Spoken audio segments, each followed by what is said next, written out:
Thanks giving అనగా తెలుగులో కృతజ్ఞతాస్తుతులు అనే పేర్లతో ఈ అంశానికి కొన్ని పేర్లు ఇవ్వబడ్డాయి. కాబట్టి ప్రియమైన దేవుని లార్డ్ షప్పర్, ప్రభురాత్రి భోజన సంస్కారం, లేకపోతే కమ్యూనియన్, గ్రీక్లో యూకారిస్ అంటే థ్యాంక్స్ గివింగ్, ఇంగ్లీష్లో, తెలుగులో కృతజ్ఞతాస్తుతులు.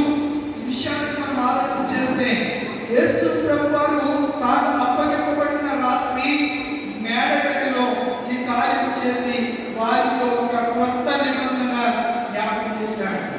పాత నిబంధన ఎక్కడ జరిగింది చెప్పండి? పాత నిబంధన ఎప్పుడు జరిగింది? ఎక్కడ జరిగింది? మోషే ద్వారా. మీరు చెప్పలే, మీరు చెప్పడం నేనే చెప్తాను. ఎక్కడ జరిగింది పాత నిబంధన? సీనాయి పర్వతం దగ్గర మోషే ద్వారా ఇశ్రాయేలుతో దేవుడు ఒక నిబంధన చేశాడు. మీరు నాకు స్వకీయ సాపంచమై ఉంటారు కనుకనే నేను మిమ్మల్ని పస్కా పాసవర్ అనే పండగ ద్వారా వధింపబడిన గొర్రె పిల్ల రక్తము ద్వారా నేను అందరినీ ఐగుప్తు దేశంలో నుంచి నేను విమోచించాను.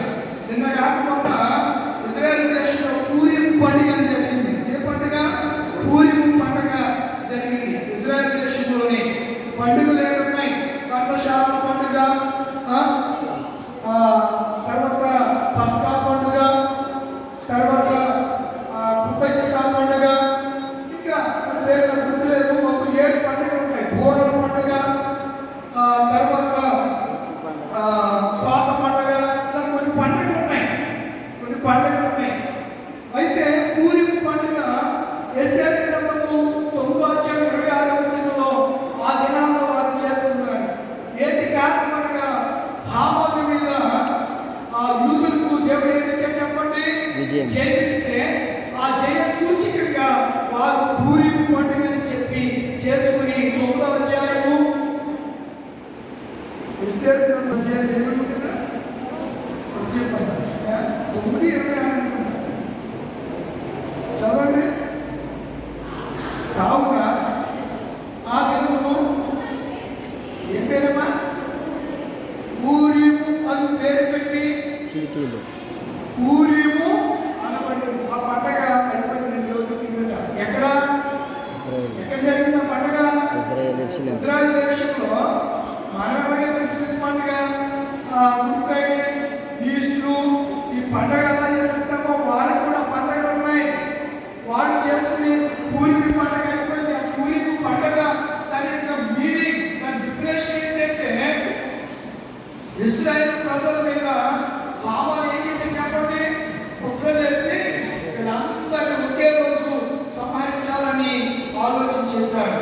షోషాను కోటలో ఉన్నటువంటి మొర్దెకైకి విషయం తెలిసినప్పుడు అతడు ఎస్తేరుకు కౌలు పంపి వాళ్ళందరూ ప్రార్థన చేస్తే రాజును ఎస్తేరు ఏం చేసి చెప్పండి? విందుకు పిలిచింది. ఎక్కడికి పిలిచిందండి?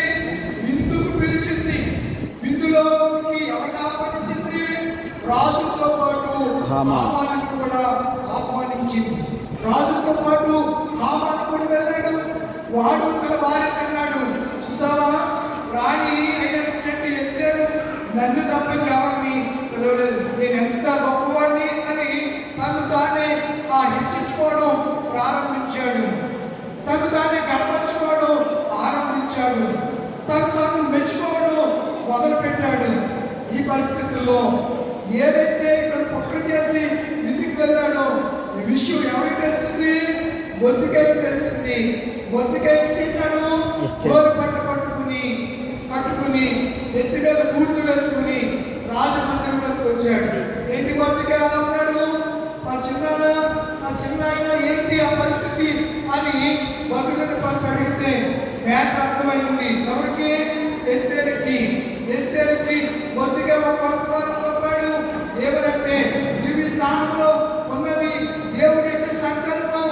అందుకే ఈ రోజు నిన్ను ఈ యొక్క షూషాను కోటలో వస్తీకి బదులుగా నిన్ను రాణిగా చేశాడు అని చెప్పి మొర్దెకై ఒక ఘాట్ అయినటువంటి మెసేజ్ ని ఎవరికి పంపించాడు?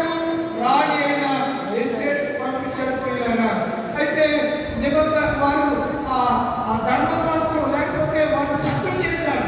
ఒక చట్టాన్ని చేసి యూదులందరూ సంహరించాలని రాజు ఏం చేశాడు? ఈ హామాన్ ఏం చేయించాడు? ఒక చట్టాన్ని, శాస్త్రాన్ని తయారు చేశాడు. ఆ రీతిగా చేసిన పరిస్థితుల్లో ప్రార్థన చేస్తే ఆ లూథర్కి దేవుడు ఏమిచ్చాడు? జయమిచ్చాడు. ఆ రోజు వారు సంతోషంతో ఆనందంతో చేసుకున్న పండగే పూరీము పండుగ. అర్థమైందా? అర్థమైందా? అర్థమైందా? ఒకసారి ఆమె చెప్పండి. ఆ రోజు జరిగినటువంటి పండగను పూరీము పండగ దేనికి పిలుస్తున్నారు? 2 రోజుల క్రితము యెరూషలేములో ఆ పూరీము పండగ జరిగిన తర్వాత ఒకసారి పూరీము అని కొడితే పండుగ ఎప్పుడు జరిగిందో, పండుగ ఎలా జరుగుతుందో యూట్యూబ్లో ఆ ఆత్మాలేండి యూట్యూబ్ అంటే ఏంటి? ట్యూబ్ అంటే ఏంటి? గొట్టంలో చూడొచ్చు. మీరు ఎందులో చూడొచ్చు? గొట్టంలో చూడొచ్చు. వెటనరీ డాక్టర్ ఎవరు? వెటనరీ డాక్టర్ ఎవరు? ఆమె అంతరిక్షానికి వెళ్ళొచ్చింది ఎవరు? సునీత విలియం. ఆమె ఏ డాక్టర్? Veterinary doctor. అంటే గేదెలు, పశువుల డాక్టర్. కొంతమందికి పెద్దవాళ్ళు అంటే పశువుల డాక్టర్. ఏ డాక్టర్? పశువుల డాక్టర్. ఆమె ఎక్కడికి వెళ్ళింది? ఆ చంద్రమండలానికి వెళ్ళి 9 నెలలు అయిపోయింది. ఎన్ని నెలలు అయిపోయింది? 9 నెలలు అక్కడే ఉండిపోయింది. నిన్ననే బుధవారం రాత్రి మన కాలం ప్రకారం 3:50 ఎప్పుడు కాలిఫోర్నియాలో ఆమె సముద్ర తీరాన స్పేస్ షిప్ ల్యాండ్ అయింది. అందులోంచి ఆమె బయటకు రావడం మనం చూసాం. ఆమె సాక్షి చెప్తున్నారు, దేవుడే మమ్మల్ని సురక్షితంగా పైన రావట్లేదండి. ప్రసంగానికి అట్ట వచ్చి పాడలేదు. చూసారా? ఏ కథలు కాదు, రియల్. ఆమె చెప్తుంది, ఆయన చెప్తూ ఉన్నాడు, దేవుడే మమ్మల్ని సురక్షితంగా భూమి మీదకి. అక్కడ పరిస్థితులు వేరు. అక్కడ గ్రావిటీ ఉండదు, గురుత్వాకర్షణ శక్తి ఉండదు, శరీరం ఏమవుతుందో తెలియదు.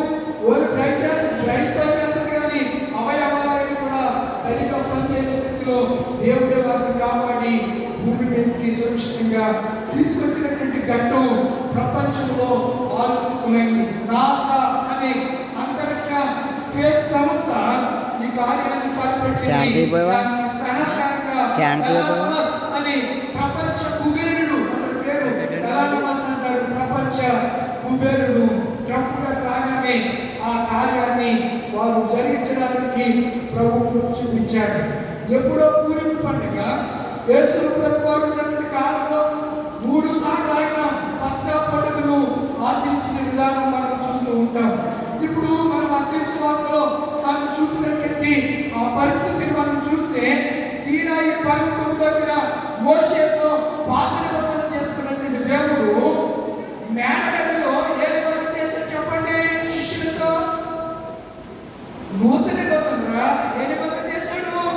నూతన నిబంధన. అక్కడ ఏ నిబంధన చేశాడు? పాత నిబంధన.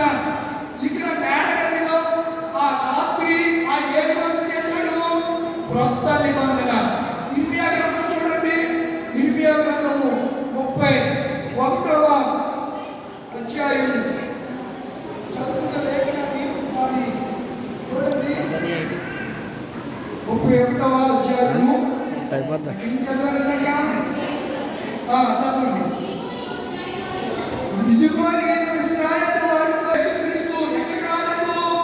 భూమి మీదకి రాలేదు. యేసు రాకమునిపే 700-600 మధ్య కాలంలో క్రీస్తుకు పూర్వము ఇర్మియా అంటున్నాడు, ఇదిగో క్రొత్త నిబంధన చేయు కాలము వచ్చుచున్నది. ఇది యెహోవా వాక్కు.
ఆ సంఘటనలు ఆ గురి సైడ్ నుంచి పనికొస్తూ ఉంటారు. వాళ్ళ భాషలే కొంతమంది రకరకాల భాషలు మాట్లాడుతున్న మధ్యన ఒకే ఇక్కడికి వచ్చి కూడా అరబీ మాట్లాడుతున్నా నాకే మాట్లాడుతుంది మాకు ఒకే నువ్వు అక్కడ మాట్లాడు.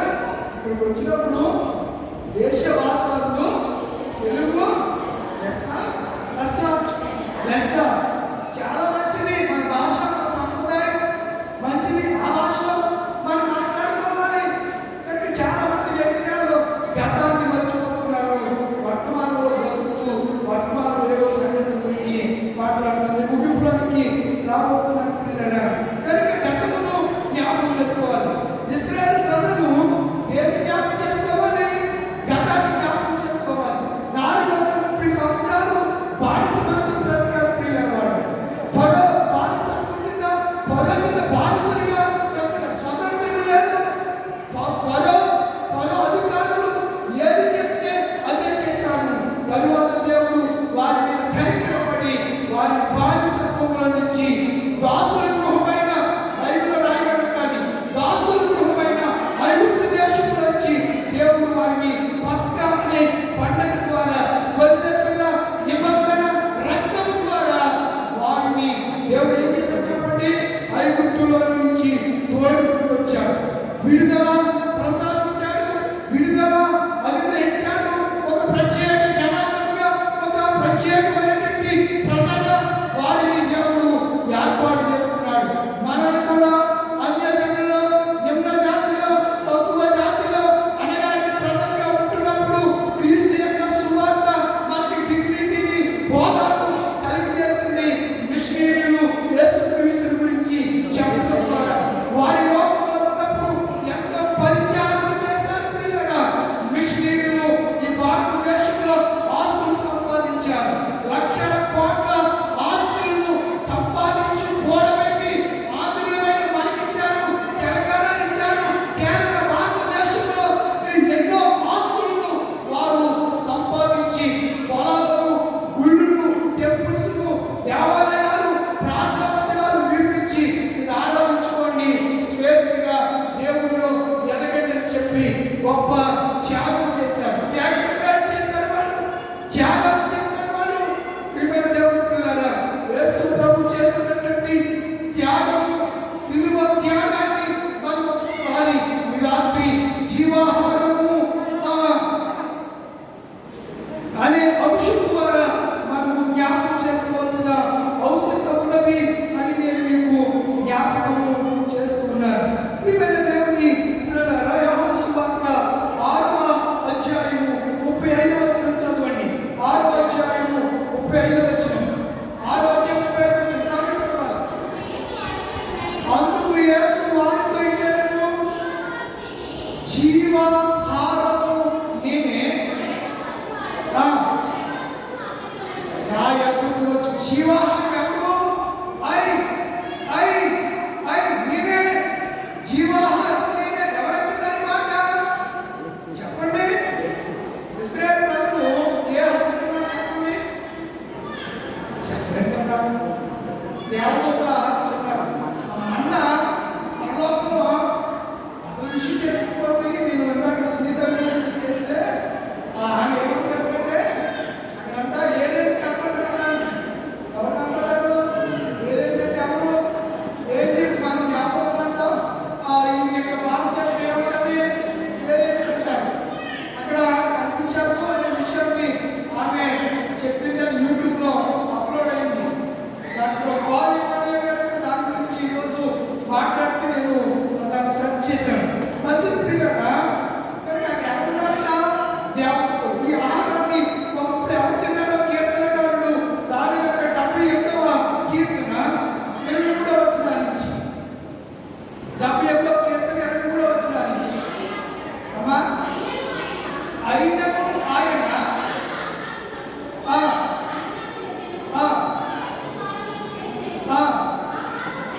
ఆహారంకై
జీవాహారము నేనే.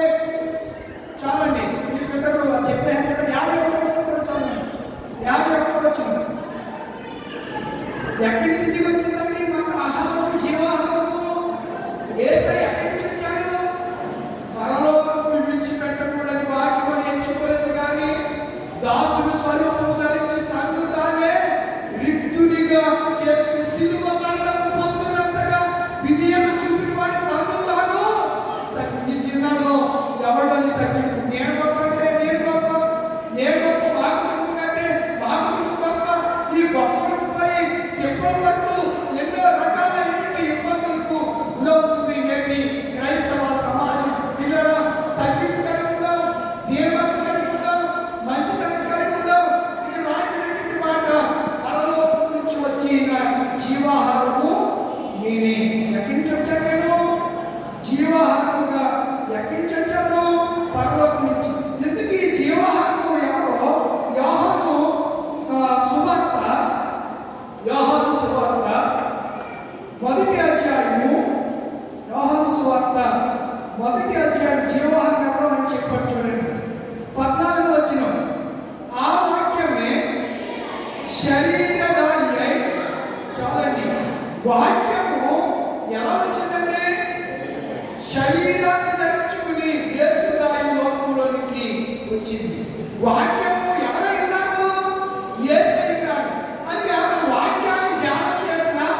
అందుకే భక్తులు ఏమంటారంటే నీ వాక్యము తేనె కంటేను జుట్టేను. అంటే వాక్యం తినడం, తేనె మనం తింటాం కదా, ఎంత మధురంగా ఉంటుందో వాక్యాన్ని దివాలను ధ్యానిస్తే అంతే మధురంగా ఉంటుంది. అంటే ఇప్పుడు శారీరక ఆహారం మనకు కావాలి అంటే ఈ శారీరక ఆహారం, అమ్మాయి పిల్లలు ముగిస్తున్నాను, శారీరక ఆహారం కావాలంటే ఎలా వచ్చింది మనకు శారీరక ఆహారం? ఇప్పుడు బాడీ ఉంది అంటే వరి ఉంది. ఆ వరి ఎలా వచ్చింది మనకి? దాంట్లో రైస్ ఎలా వచ్చింది? ఎవరు పుట్టించారు? ఎవరు తయారు చేశారు? ఎలా తయారు చేశాడు చెప్పాలి. ఇప్పుడు శరీరాన్ని నేనే ఉంటానండి, నేను రోజు ఉపవాసం చేశాను, 3 రోజులైనా తినకపోతే నేను ఏమైపోతాను? శారీరకంగా బలహీన అయిపోతాను. ఉపవాసం వల్ల ఆత్మ ఏం చేస్తుంది? ఆత్మీయంగా ఈ బాహ్య పురుషుడు కృషించిపోయినా ఆ అంతరంగ పురుషుడు ఏమవుతాడు? శక్తి పొందుతాడు. దేని ద్వారా? క్రీస్తు యొక్క జీవాహారమైన వాక్యాన్ని భుజించడం ద్వారా. అర్థమైందా? అయితే శారీరక ఆహారాన్ని దేవుడు మనకు ఎవరు ఇచ్చాడు అంటే, మీరు ఆదికాండం చూస్తే ఆదికాండము మొదటి అధ్యాయంలో ఆయన కలుగు కాకనే మాటతో ఈ యొక్క చెట్లను, ఈ యొక్క ఆకుకూరలను సమస్తాన్ని దయచేశాడు. 5వ వచనమా చూడండి, 2వ వచనం. 5వ రోజు చేసిన సృష్టి, 5వ రోజుని ఎక్కడ చదువుతున్నారు మీరు? ఆయన 5వ రోజు ఏం చేశాడు నేను చెప్తాను చూడండి, ఎక్కడ ఉందంటే 21వ వచనం నుంచి నేను చదువుతున్నాను చూడండి. దేవుడు జలములలో వాటి జాతుల ప్రకారము జలములు సమస్తంగా సముద్రం పుట్టించిన మహాపక్షములు జీవం కలిగి చలించును. వాటన్నిటికీ దాని జాతి ప్రకారము రెక్కలుగా ప్రతి పక్షిని సృష్టించాడు. అది మంచిదని దేవుడు చూచాడు. దేవుడు మీరు ఫలించి అభివృద్ధి పొంది సముద్రములో నిండి పక్షులను భూమి మీదను విస్తరించుగా కలిగి వాటిని ఆస్వాదించను. అస్తమయము ఉదయం కలుగుగా 5వ దినమైంది. 5వ దినాన్న దేవుడు మన పక్కన ఏం చేశాడు? తిప్పి ఏం కలిగేశాడు? వృక్షాన్ని, పశువుల్ని, ఆ ఫలాన్ని, మన శారీరకంగా తినడానికి కావలసిన వాటిని. రోజు చూడండి, ఒక్కొక్క చేప ఉంటుంది, ఒక్కొక్క చేప నుంచి వేరు ఉంటుంది. ఒక పక్షి ఉంటుంది, ఏ పక్షి నుంచి ఆ పక్షి ఉంటుంది. మేక మాంసం వేరు, గొర్రె మాంసం నుంచి వేరు. అలా ప్రతి దానికి రుచులు కలిగినటువంటి ఆహార పదార్థాన్ని ఎవరు సృష్టించారు? దేవుడు ఎలా సృష్టించాడు? కలుగు కాకనే మాట ద్వారా. నీ శరీరం పోషించబడాలన్నా మాటే కావాలి. మాట ద్వారానే ఆహారం సృష్టించబడింది. అదే మాట ద్వారా నీ ఆత్మకు ఏం కలుగుతుంది? జీవాహారము దొరుకుతుంది.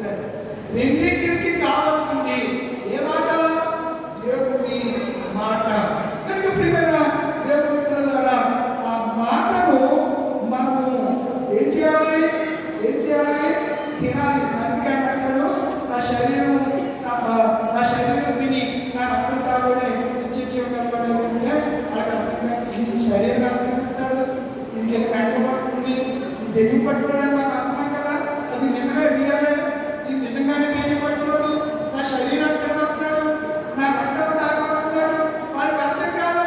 నేటికి క్రైస్తవ సమాజానికి క్రీస్తు యొక్క రక్త మాంసాలు శరీర రక్తాలు ఏమిటో ఎప్పటికి కూడా అర్థం కాని క్రైస్తవ్యం, నామకార్థ క్రైస్తవ్యం ఇంకా అలాగే కొనసాగుతూ ఉంది. ఎంతకాలం తెలుసుకోండి సత్యాన్ని, ఎంతకాలం అసత్యంలో జీవిస్తారు?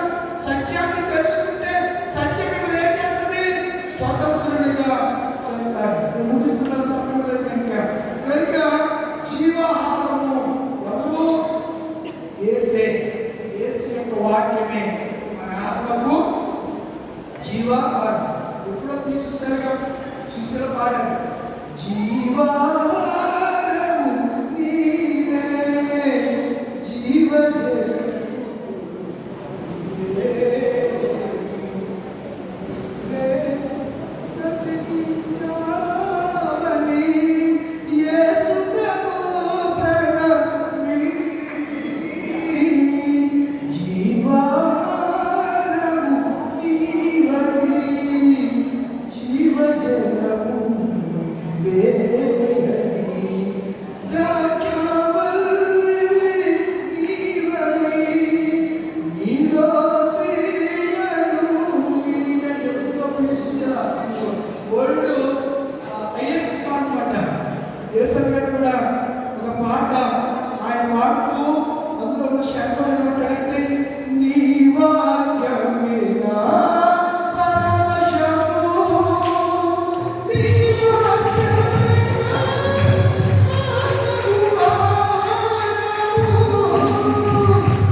తప్పకుండా నెలలో 2వ ఆదివారం కమ్యూనిటీలో మీరు పాల్గొనాలి. లార్డ్ సభలో మీరు ఏం చేయాలి? పాల్గొనాలి. కృతజ్ఞతాస్తుతులు చెల్లిస్తూ జ్ఞాపకం చేసుకుంటూ ఏం చేయాలి? ప్రభు రాత్రి యొక్క సంస్కారము ముందులో పారిభాగలాంటి కృప దేవుడు మీకు అనుగ్రహించుగాక. ఈ సమయాన్ని పాస్టర్ గారికి అప్పగిస్తున్నారు.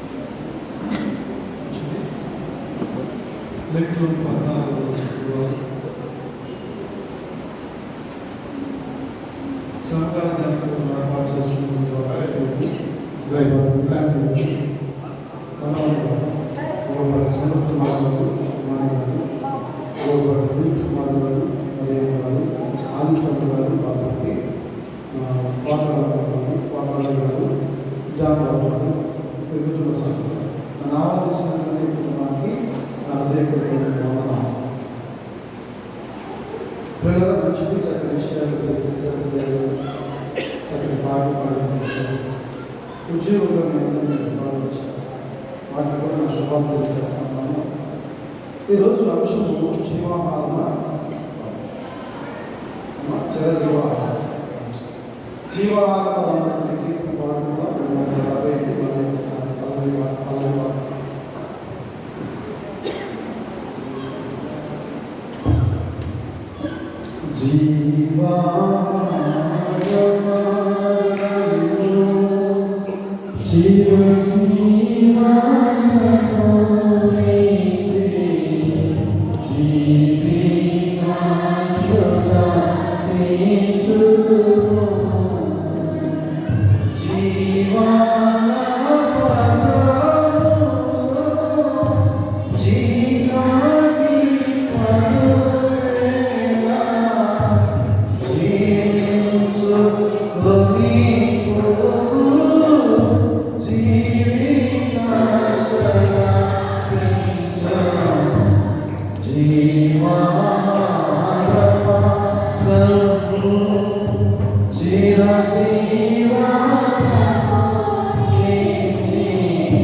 నిత్యము ఆహారము జీవాహారము, ఆహారము జీవము చేసేది, జీవాహారము ఆత్మీయంగా జీవము చేసేది, నిత్యము జీవము చేసేది, జీవాహారము నిత్యము జీవింప చేసేది.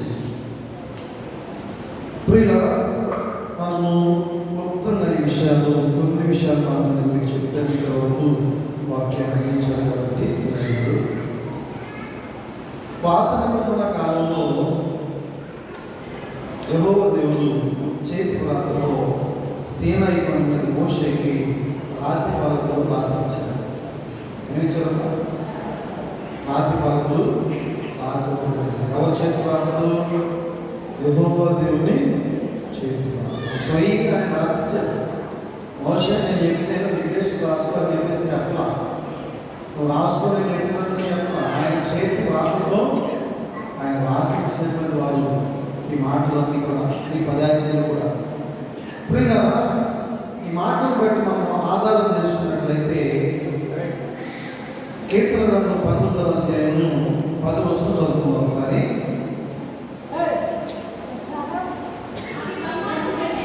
అవి బంగారు కట్టెను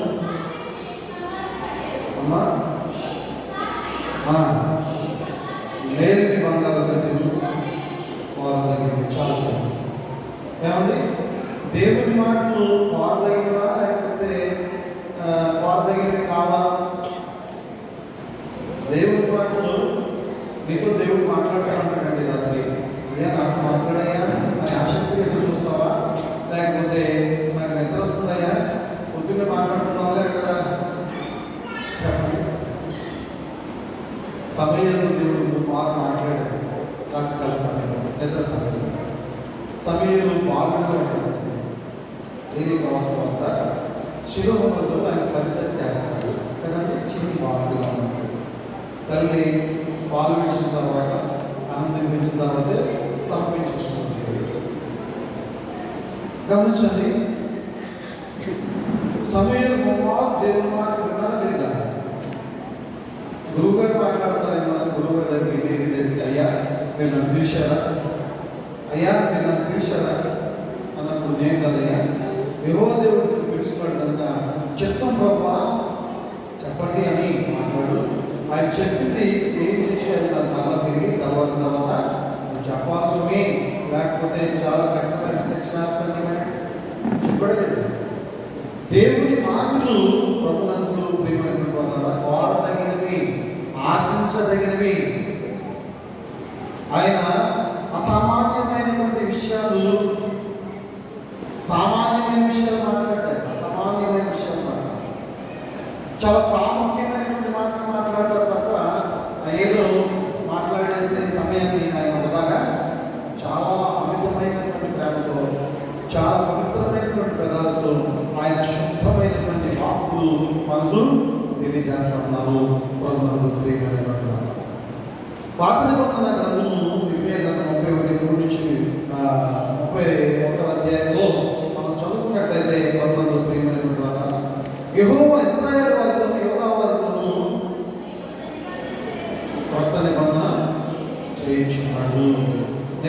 19:5 చదవండి ఒకసారి.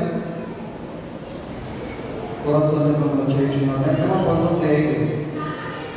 కాగా మీరు నా మాట శ్రద్ధగా విని నా నిబంధనను అనుసరించి నడిచిన పక్షముందు మీరు సమస్త దేశంలో నా స్వకీయ సామర్థ్యం అవుతుంది. అని మాట ఏంటంటే నేను మీ భక్తగా ఉండటానికి ఇష్టపడుతున్నాను. ఇజ్రాయేల్ వంటి యూదా వారికి దేవుడు ఎలా ఉండటానికి ఇష్టపడుతున్నాడండి? భక్తగా ఉండటానికి ఇష్టపడుతున్నాడు. భర్త మాట భార్య వినాలా ఉందా? నా మాట శ్రద్ధగా వినాలి, నా నిబంధనను అనుసరించి నువ్వు నడుచుకోవాలి, నా నిబంధన పక్షముగా మీరు ఉండాలి. సమస్త దేశాల్లో కూడా నా స్వకీయ సామర్థ్యము అవుతారు. మీరందరూ కూడా నా మాట వినే వారందరూ కూడా నా స్వకీయ సామర్థ్యం అవుతుంది. చెప్పినట్టుగా శరీర శబ్దము నామాలను వరము కబడ్డీలు ఈ విధమైనటువంటి పొలాలు ఇవన్నీ మన శరీరం కొరకు వస్తాయి. జీవాహారంగా దేవుని ఆహారం. ఆకలి నిబంధన గ్రంథంలో ఆకలేస్తుంది మహాప్రభువు నేను గురించదైనా మన్నా గురించారు. మన్న ఎవరు ఆహారం? దేవదూతలు తినే ఆహారం అంటండి. దేవదూతలు తినే ఆహారాన్ని ఎవరికి ఇచ్చారైనా? ఇజ్రాయేలుకు ఇచ్చారు. తీసుకున్నాను, తిన్నారు. ఉన్నారా? తిన్నారు, ఉన్నారా? ఏమయ్యా? రెండు ఆకులల్లే దేవుని యొక్క జీవాహారమైనటువంటి మన్నాను తిన్నటువంటి వాళ్ళు అడవిలో ఆకులల్లే రాలిపోయారు. ఎందుకని? వారు దేవుని మాట ప్రకారంగా తినలేదు. దేవుని మాట విని తినలేదు. తిన్న తర్వాత దేవుని మాటలు వినడానికి ఆసక్తి చూపించారు. డైజెషన్ అయిపోయింది, బహిర్భూమిలోకి వెళ్ళిపోయింది. వీడు మర్చిపోయింది సంగతి. మరలా రేపు ఆహారం ఏంటి అంటారు, మరలా రేపు ఏమి తింటున్నా, ఏమి త్రాగుతున్నా అని ఆశపడుతున్నారు. కానీ దేవుని యొక్క ఆహారమైనటువంటి మన్నాను గురించి వారు ప్రత్యేకంగా దేవుడు ఆనందించలేకపోయారు. ప్రభునందు ప్రియమైనటువంటి వారు, అందుకే ఆయన ఒక నిర్ణయం వచ్చింది. మీరు మన్నాను తిన్నా మీరు మార్పు లేకుండా చూపిస్తున్నారు. ఎంతగా దేవుని యొక్క మాటలు మీకు చెబుతున్నా మీరు కడచెవులు పెడుతున్నారు. ఈ చెబుతూ పెడుతున్నారు, ఆ చెబుతూ విడిచిపెట్టేస్తారు. కనుక నేనేం చేయాలి అంటే మీకు చూడండి 2 కొరింథీ 3:3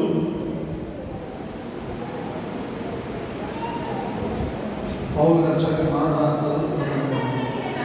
అమ్మా, రాతి పలకల మీద కానీ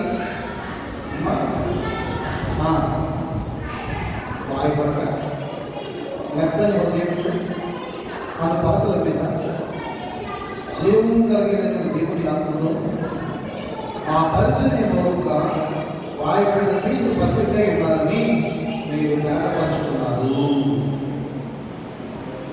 రాతి పలకల మీద రాసినటువంటి మాటలను చదివినటువంటి ప్రతి ఒక్కరు కూడా పడిపోతా ఉన్నారు. ఆ మాటలను బోధిస్తున్నటువంటి సేవకులు సైతం ఏది ఇలాంటి కుటుంబము కూడా పడిపోయింది, వినాశనానికి దారితీసింది. ఏం చెయ్యాలి అబ్బా? ఇంకేం చేసి ప్రజలు రక్షించబడతారు, ఏం చేసి ప్రజల్ని రక్షించుకోవాలి అని అనుకున్నటువంటి ఆయన మెత్తని మనస్సులను వారికి దయచేయాలనుకుంటాడు. ఏమనుకున్నామా? రాతి హృదయాన్ని తీసివేసి మాంస హృదయాన్ని ఇవ్వాలని ఆయన ఆశపడ్డాడు. రాతి పలకల మీద చదివినటువంటి ధర్మశాస్త్రాలు చదివినటువంటి ప్రతి ఒక్కరు కూడా హృదయ కాఠిన్యంతో జీవిస్తున్నారు, హృదయాన్ని కఠినపరుచుకుంటూ ఉన్నారు. దేవుడు నూతన నిబంధనలో కొత్త నిబంధన కొత్తగా వచ్చి వీరికి శరీర సంబంధమైన ఆహారం మాత్రమే కాదు, దైవ సంబంధమైన ఆహారాన్ని పంచిపెట్టాలి. దైవ సంబంధమైన ఆహారాన్ని ఇస్తేనే కానీ ఈ ప్రజలు నన్ను విశ్వసించరు. నా యొక్క తండ్రి, నా తండ్రి నేను ఉన్నలాగా వారు నా యొక్క ఉండాలి అంటే, నేను వారి యొక్క ఉండాలి అంటే వారు తప్పనిసరిగా జీవాహారం తీసుకోవాల్సినటువంటి వారే ఉన్నారు. పవిత్రమైనటువంటి ఆహారం, పరిశుద్ధమైనటువంటి ఆహారం, నిష్కలంకమైన ఆహారము ఏదైనా మనం ఆలోచన చేసినట్లయితే రొట్టెను ఆయన శరీరములను ద్రాక్షరసము ఆయన పానములను ఆనాడు పస్కా పండుగ దినాన యేసుప్రభు వారు శిష్యులైనటువంటి 12 పాదాలు కడిగి మంచిపెట్టారు కదా. నేను వచ్చే వరకు కూడా ఈ విధంగా జరిగించండి. ఇలా జరిగిస్తుంటే నా శరీరంలో కాస్తుంది, నా రక్త మాంసాలు మీ యొక్క శరీరంలో ఇమిడి ఉంటాయి. అంటే నేను మీలో పొందుపరచబడి ఉంటాను, నేను మీలో ఐక్యమై ఉంటాను. నా ఆత్మ ద్వారా మీ మనసులోను దేవుని వాక్యాన్ని రాస్తాను. ఆనాడు చేతురాలతో రాతి పలకల మీద రాశాను, మీరు చదివారు కానీ పట్టించుకోవాలి. ఈరోజు మీ మనస్సు అనేటువంటి పలకల మీద, మీ హృదయం అనేటువంటి పలకల మీద నేను చేయగలిగినటువంటి దేవుని ఆత్మతో రాస్తాను. మా పరిచర్య మూలముగా రాయబడినటువంటి క్రీస్తు పత్రికై ఉన్నారని మీకు తేటపరచుచున్నాను. కొత్త నిబంధనలో 2 శ్రేష్టమైనటువంటి దీవులు ఉన్నాయి. ఒకటి పాపాలకు శాశ్వత క్షమాపణ, రెండవది దేవుని వ్యక్తిగతంగా తెలుసుకోవాలి. పాత నిబంధనలో లేనివి, పాత నిబంధనలో దొరకనివి, కొత్త నిబంధనలో శ్రేష్టమైనటువంటి దేవుని ఇచ్చిన దీవులు ఏంటంటే పాపాలకు శాశ్వత క్షమాపణ. పాప పరిహార పత్రాలు అమ్ముకునే పరిస్థితి ఉందా? పాప పరిహార పత్రాలు కొనుక్కుంటేనే కానీ నా పాపాలు క్షమించబడదనేటువంటి నామకార్థ క్రైస్తవులు ఎక్కడైనా ఉన్నారా? గమనించండి. ప్రభుత్వం దేవుడు నూతన నిబంధనలోకి వచ్చేసరికి కొత్త నిబంధన దూతగా మనకి ఇచ్చినటువంటి వరం ఏంటంటే పాపాలు క్షమించబడటము. మనం ఎవరినైతే దేవుని యొక్క సన్నిధిలో మోకరించి కన్నీటితో ప్రార్థన చేస్తామో, ఆయన పరిశుద్ధమైనటువంటి శిలువలో వేలాడుతున్న యేసు ప్రభు వారి యొక్క పరిశుద్ధమైన రక్తం మన మీద ప్రోక్షించబడి మన పాపాలన్నీ కూడా క్షమించబడుతూ ఉన్నాయి. ప్రియమైనటువంటి సంగమ, దేవుని వ్యక్తిగతంగా తెలుసుకుంటున్నాం. సమాజంగా కూడి మతాచారాలతో, మతపరమైనటువంటి క్రమంతో దేవుని ఆరాధించడము తెలిసి తెలియనట్లుగా వెళ్ళిపోవడం కాకుండా వ్యక్తిగతంగా నీకు నీకు నీకు నాకు మనకు మనకు మనకు ప్రతి ఒక్కరికి కూడా వ్యక్తిగతంగా దేవుడు పరిచయం చేసినటువంటి ఈ యొక్క నిబంధన కాలం ఇది, కొత్త నిబంధన కాలం ఇది. వ్యక్తిగతంగా ప్రతి ఒక్కరికి కూడా యేసు ప్రభు పరిశుద్ధాత్మ దేవుడుగా పరిచయం అవుతున్నటువంటి దినం ఇది. ఆ దినమే పస్కా దినము, దేవుని స్వీకరించినటువంటి దినము, దేవుని మనము పొందుకున్నటువంటి దినమని మీకు తెలియజేస్తాం. ఏమైంది నాడగది మీద పస్కా పండుగ పెంతెకోస్తు పండుగ దినాన ఏం జరిగిందమ్మా? అద్భుతం. పరిశుద్ధాత్మ అగ్ని 4 దిగి వచ్చింది. ప్రతి ఒక్కరి మీద వాళ్ళగా వాళ్ళు ఏం చేశారు? ఈ భాషలో మాట్లాడసాగింది. మనందరి మీద పరిశుద్ధాత్మ దేవుడు దిగి రావాలి. మనమందరం కూడా దేవుని యొక్క ఆత్మలో మనము ఆనందించాలి అనేటువంటి విషయాన్ని ఈరోజు మనము పాత నిబంధన పాఠ్యభాగం ద్వారా, పత్రిక పాఠ్యభాగంలో ఉన్నటువంటి ఆ రిఫరెన్స్ ద్వారా దేవుడు మనకు తెలియజేస్తూ వచ్చాడు. ప్రభునందు ప్రియమైనటువంటి వాళ్ళగా నియమములు వారు ఇచ్చారు. యేసు ప్రభు శిష్యులకి ఏదో ఇచ్చారమ్మా? నియమములు వారు ఇచ్చారా? కన్వీనర్ ఎప్పుడు ఇచ్చారు? యేసు ప్రభు ఎప్పుడు ఇచ్చారు? నియమములు వారు రాయించారు. అలాగే మనం తప్పనిసరిగా గుడ్ ఫ్రైడే ముందు రోజు రాత్రి నియమములు వారు కన్వీనర్ తీసుకోవాలా? మీరు అందరూ సిద్ధపడి ఉండండి. పెద్దలందరూ సహకరించవలసిందిగా మరి పెద్దలందరికీ కూడా పేరు పైన తెలియజేస్తాను. ఒక్కరికి కాదు, అందరికీ కూడా. నియమముల రాత్రి మనందరూ కూడా కన్వీనర్ను తీసుకోవడానికి సిద్ధపడడానికి 2 మండల ప్రాంతం చేసినటువంటి ఉపవాస ప్రార్థనలు, చేసినటువంటి దీక్షలు అన్నీ కూడా ఆ రోజు మనము దేవుని ఆహారాన్ని, జీవాహారాన్ని పెంచుకుంటే మనము ఆశీర్వదించబడతామనే విషయాన్ని లేఖనాల ద్వారా నేను తెలియజేస్తాను. ద్రాక్షరసము అనగా యేసు రక్తము, రొట్టె అనగా యేసు శరీరము. మత్తయి 26:27 చదవఒకసారి ముగిస్తున్నాను. కృతజ్ఞతాస్తుతులు చెల్లించి వారికి ఇచ్చి ఆ రక్తము అనగా పాప క్షమాపణ నిమిత్తము అనేకుల కొరకు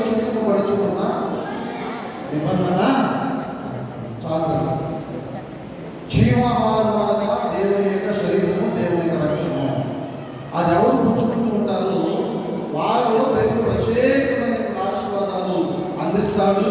ప్రత్యేకమైనటువంటి రీతిలో వారు సమర్పణ కలిగినటువంటి జీవితాలు జీవిస్తారు. దానికి దూరంగా ఉన్నటువంటి వారు లోకంలో ఉన్నట్టు దేవునికి వ్యతిరేకంగా జీవిస్తున్నట్లుగా ఆనవాళ్ళు అనేటువంటి విషయాన్ని లేఖనాలు బోధిస్తాను. కనుక ప్రభునందు ప్రియమైనటువంటి వారు ఆ రోజు శరీర సంబంధమైన ఆధారం మాత్రం పుచ్చుకున్నటువంటి వారు చనిపోయారు. కానీ ఈరోజు దేవునికి ఆధారం పుచ్చుకున్నటువంటి వారు చనిపోయినా బ్రతుకుతారు. కాబట్టి చనిపోయినా బ్రతుకుతారా బ్రతకరా? మనుషులు రెండు వలన మాత్రమే కాదు, దేవుని మాట నుండి వచ్చే ప్రతి మాట వలన జీవింపగలడు అనే విషయాన్ని ప్రతి ఒక్కరు కూడా కలిగి ఉంది. ఈ లెంట్ మండల కాలం అంతా ఉపవాస దీక్షలతో శ్రమానుభవంతో దేవుని నామాన్ని చక్కని రీతిలో మనం ఆరాధన చేద్దాం. అట్టి కృప పరిశుద్ధాత్మ దేవుడు మీకు అనుగ్రహించును గాక. ఆమేన్. ప్రార్థన చేసుకుంటాం. సర్వశక్తి వచ్చంగా కలిగిన దేవ, మీ ఘనమైన నామానికి నేను వందనాలు స్తుతులు స్తోత్రాలయ్యా. ఊరుపట్టి మికాయేలు గారిని ప్రార్థిస్తున్నాను తండ్రి. కమలమ్మ గారిని వందనాలు. వారికి ఆరోగ్యం, బలము, శక్తి ప్రసాదించండి. ఊరుపట్టి